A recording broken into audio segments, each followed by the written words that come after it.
Good morning to मेरे सभी प्यारे बच्चों। Welcome back to Humanity Learning. आज हम क्लास 10th हिस्ट्री का फर्स्ट चैप्टर स्टार्ट करने वाले हैं, the rise of nationalism in Europe. और चैप्टर की शुरुआत हम एक फेमस पेंटिंग से करेंगे। So let's begin.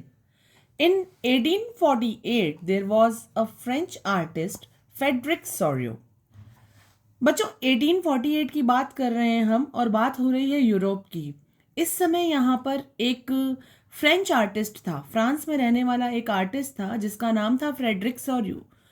अपनी इमेजिनेशन पावर के अकॉर्डिंग ये 4 पेंटिंग्स बनाता है। उस टाइम पर जो फ्रेंच सोसाइटी में चल रहा था, उस फ्रेंच सोसाइटी के उस सीन को, इमेज को माइंड में रखकर ये फ्रेडरिक सोरियो अपनी इमेजिनेशन के बेस पर 4 पेंटिंग्स बनाता है, जिसमें फर्स्ट पिक्चर होती है जिसका नाम होता है द पैक्ट बिटवीन नेशन। उन 4 पिक्चर्स में से जो फर्स्ट पिक्चर होती है बच्चों, उसका नाम होता है द पैक्ट बिटवीन नेशन। और इस पिक्चर में फ्रेडरिक सोरियो इमेजिन करता है एक डेमोक्रेटिक और रिपब्लिक वर्ल्ड की, क्योंकि इससे पहले फ्रांस मोनार्कियल स्टेट होता है और मोनार्कियल स्टेट में राजा का राज्य चलता है।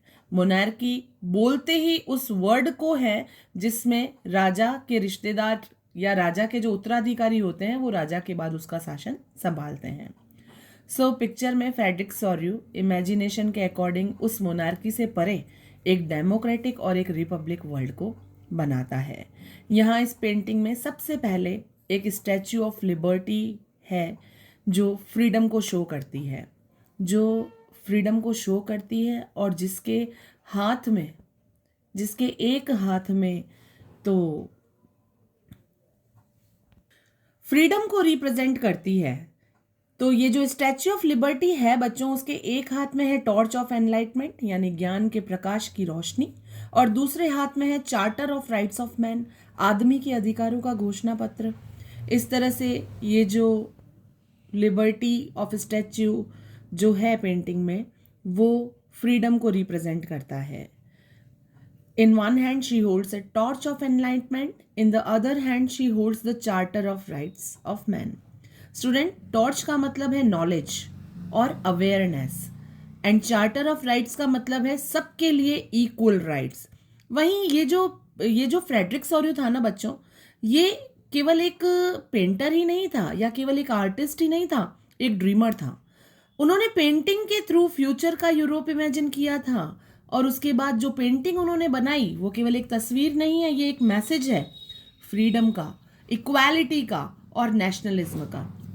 तो सबसे पहले हमने स्टैच्यू और लिबर्टी के बारे में इस पेंटिंग में पढ़ा, और उसके बाद हम देखते हैं कि And as we see in front of this statue, remains of monarchy, crowns of kings, clothes, etc. are lying on the land। और हम देखें कि पेंटिंग के बॉटम में स्टैच्यू ऑफ लिबर्टी के सामने कुछ राजाओं के क्राउन्स टूटे हुए पड़े हैं, शाही कपड़े पड़े हैं, और न जाने कितने छोटे छोटे टुकड़ों के रूप में वहाँ पर राजाशाही फैली हुई है। मोनार्की के जो सिंबल हैं वो इस तरह से ज़मीन पर पड़े हुए हैं।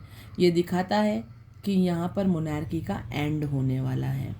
इसका मतलब क्लियर है बच्चों, लोग मोनार्की को रिजेक्ट कर रहे हैं और डेमोक्रेसी की तरफ बढ़ रहे हैं। This picture different nations are showing marching together. बहुत सारे नेशंस एक लाइन में मार्च करते हुए साथ में नजर आ रहे हैं और वो स्टैच्यू और लिबर्टी की तरफ जा रहे हैं। ये दिखाता है कि जो लोग हैं वो मोनार्कियल रूल को छोड़ रहे हैं और नेशन स्टेट्स को चुन रहे हैं।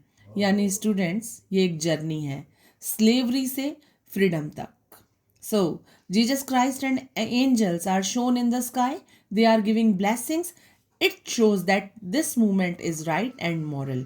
और क्योंकि जीसस क्राइस्ट और एंजल्स जो हैं वो ऊपर से आशीर्वाद दे रहे हैं इस पूरे नज़ारे को, वो ब्लेसिंग्स दे रहे हैं, जो ये दिखाता है कि ये जो मूवमेंट हो रहा है ये बिल्कुल राइट है और सही है।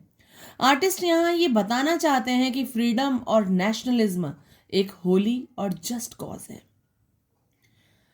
इस तरह से यहाँ पर स्टार्ट होता है नेशनलिज्म ऑफ यूरोप या नेशनलिज्म इन यूरोप की बुनियादी नींव का ढांचा। तो students, in this chapter we will study about how did nationalism rise in Europe. Europe में नेशनलिज्म कैसे राइज हुआ। How did dynasty rule end in Europe. Dynastic rule, monarchy rule किस तरह से यूरोप में एंड हुआ। कौन कौन से चेंजेस देखे गए, what changes were seen. How did nation states came into existence, किस तरह से नेशन स्टेट्स जो है वो एग्जिस्टेंस में आए, लोगों ने किस तरह से स्ट्रगल किया नेशनलिज्म में।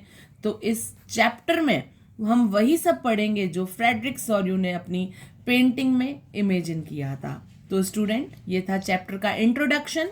अगर आपको एक्सप्लेनेशन पसंद आई हो तो वीडियो को लाइक करें, चैनल ह्यूमैनिटी लर्निंग को सब्सक्राइब करें और मिलते हैं नेक्स्ट वीडियो में नेक्स्ट टॉपिक के साथ। Bye bye.